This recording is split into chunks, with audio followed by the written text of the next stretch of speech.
हाय दोस्तों, आज हम फिर से लेके आए हैं आपके लिए 5 क्वेश्चन जो बहुत ज़्यादा इंपॉर्टेंट हैं। और ये आज है 16 जून और हम आज डिस्कस करने वाले हैं फिर से 5 क्वेश्चंस।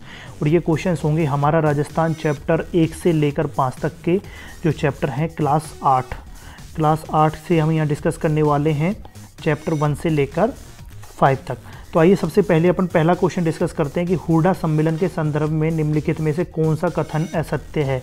तो हमें असत्य कथन का चयन करना है, बिकॉज यहाँ पर जो 3 कथन रहेंगे वो सत्य रहेंगे, सही रहेंगे, और एक कथन वहाँ पर दिया गया रहेगा असत्य जो गलत रहेगा, तो उसका अपन को चुनाव करना है। सबसे पहली बात है कि ये इसमें पहला ऑप्शन है 17 जुलाई 1734 को हुआ था, ये बिल्कुल सही है। हुडा एक जगह है भीलवाड़ा के अंदर, वहाँ पर ये सम्मेलन का आयोजन किया गया था और इस वजह इसका नाम रखा गया हुडा सम्मेलन। ये क्यों हुआ था, तो इसका ऑप्शन जो 4th पॉइंट में दिया हुआ है कि यहाँ पर जो राजपूत राजा थे उन्होंने मराठों की बढ़ती शक्ति को रोकने के लिए इसका आयोजन किया था। तो ये भी विकल्प आपका सही है, पहला विकल्प सही है, 4th विकल्प सही है।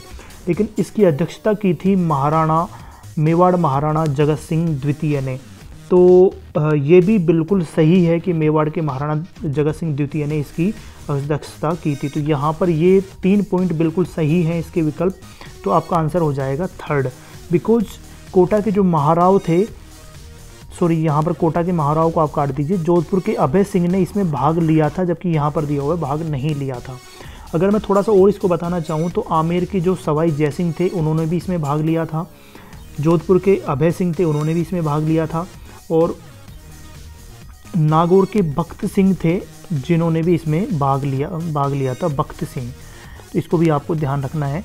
तो नागौर के बख्त सिंह ने भी इसमें भाग लिया था। और वर्षा ऋतु के बाद में एक रामपुरा एक जगह है, वहाँ पर इन्होंने विचार किया कि यहाँ पर अपन इकट्ठा होंगे और अपना जो सम्मेलन है इसको आगे बढ़ाएंगे। तो ये आपको पॉइंट्स याद रखने हैं, रामपुरा ध्यान रखना है, 3-4 पॉइंट्स यहाँ पर निकल के आते हैं। तो आइए डिस्कस करते हैं अगला क्वेश्चन कि 2011 की जनगणना के अनुसार राजस्थान में सर्वाधिक साक्षरता वाला जिला कौन सा है और साक्षरता कितनी है। तो दोस्तों यहाँ पर 4 पॉइंट्स दिए हुए हैं और आपका आंसर हो जाएगा 2nd, बिकॉज सर्वाधिक जो साक्षरता है वो कोटा की है और साक्षरता प्रतिशत है 76.6%। अगर अपन राजस्थान की बात करें तो राजस्थान की साक्षरता आती है 66.11%। और सबसे जो न्यूनतम जो साक्षरता है वो जालोर ज़िले की है और वो है 54.9%। तो यहाँ पर आपके 3 क्वेश्चन निकल के आते हैं कि 2011 के अनुसार राजस्थान की निकल के आती है 66.11%, कोटा की आती है 76.6% जो सबसे अधिक है जिलों में, और सबसे न्यूनतम जो साक्षरता जिस जिले की है वो जालोर की है 54.9%।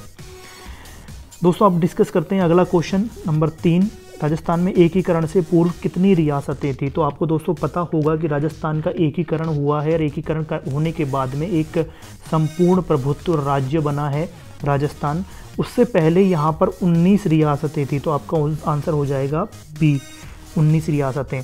तो दोस्तों यहाँ पर 19 रियासतें थी और ठिकाने थे यहाँ पर 3, ठीक है। तो ठिकाने 3 थे। और अगर यहाँ पर केंद्र शासित प्रदेश की बात करें तो एक केंद्र शासित प्रदेश था अजमेर और मेरवाड़ा, ठीक है। ये आपको यहाँ पर कंफर्म हो गया है कि एक केंद्र शासित प्रदेश था। अब अगर एकीकरण की बात की जाए तो यहाँ पर एकीकरण के 7 चरण हुए हैं जो 1948 से लेकर 1956 तक चले हैं।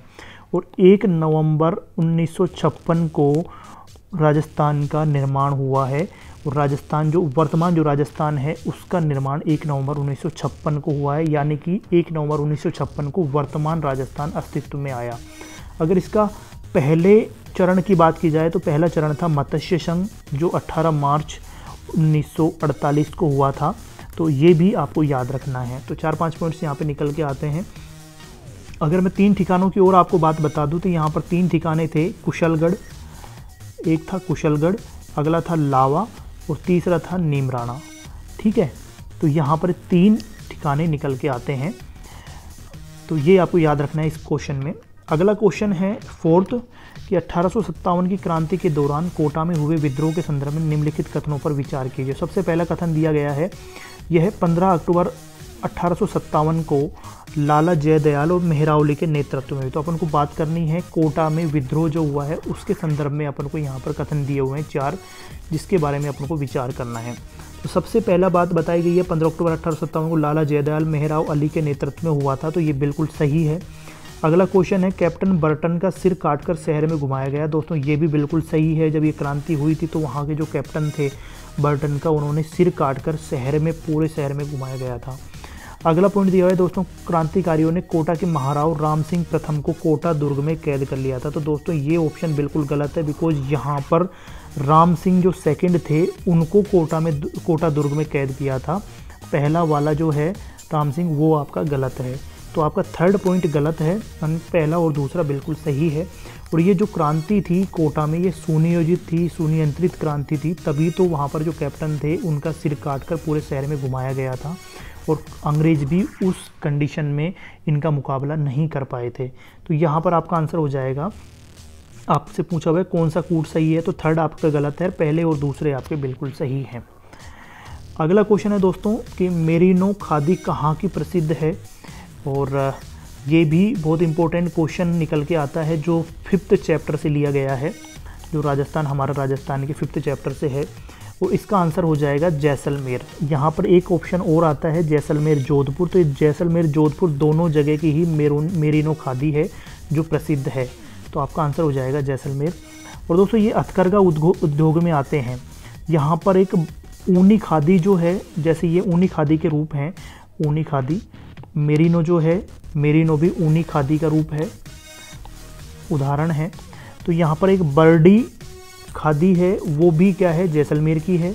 कंबल जो है वो बीकानेर का है, बीकानेर का बहुत ज़्यादा फेमस है, ठीक है। अदर जो अपन हथकरघा उद्योग की बात करें तो कोटा डोरिया साड़ी हैं, दरिया हैं, यहाँ पर निवार बनाई जाती है, रस्सियाँ बनाई जाती हैं। तो ये हथकरघा उद्योग और भी राजस्थान में बहुत ज़्यादा प्रचलित है। तो आपको यहाँ पर 3-4 चीज़ें ध्यान रखनी है। मेरिनो ऊनी खादी जो है वो जैसलमेर जोधपुर की प्रसिद्ध है, जैसलमेर की ही बर्डी खादी है, और बीकानेर की कंबल खादी है। ये तीनों चीज़ें आपको ध्यान रखनी है, ठीक है। तो दोस्तों आज के इस पूरे डिस्कशन में इतना ही, 5 क्वेश्चन, इनको ज़रूर आप पढ़ें, अच्छे से प्रैक्टिस कर लें, और नो डाउट आपके लिए बहुत ज़्यादा यूज़फुल होंगे। इस वीडियो के बाद में आप डिस्क्रिप्शन में जाएं, वहाँ पर आपको एक लिंक मिलेगा, जिस लिंक से जाकर इस PDF को आप डाउनलोड कर सकते हो। Thank you very much.